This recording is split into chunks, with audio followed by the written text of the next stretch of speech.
Soon Mexico will have a new government with a big problem. This. Violence is at record levels. The last two administrations have met force with force. It hasn't worked. Now incoming Security Minister Alfonso Durazo is charged with plotting a new course towards softer solutions. That includes, controversially, an amnesty for some of those on the lowest levels of organised crime.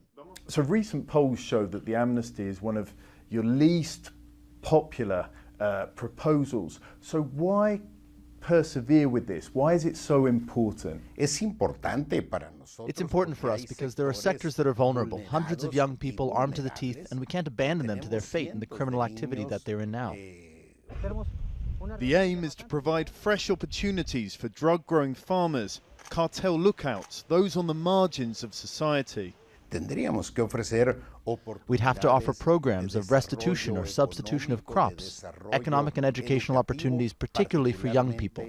The government says that violent criminals will still be prosecuted, but the amnesty policy and others are still yet to be fully defined. And to try to work them out, they're holding town hall meetings across the country with civil society groups, victims, and even prisoners. The first one's here in Ciudad Juarez.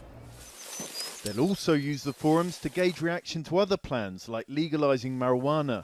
That swing away from hardline tactics means they'll be revising their security cooperation with the US, including the Merida Initiative, a $2.9 billion aid program to help fight drug trafficking and organized crime. We see from the outside that the Merida plan is a military plan and that aid is not a priority for us. We believe that we're not going to resolve the problems of insecurity in this country with more force or more military support.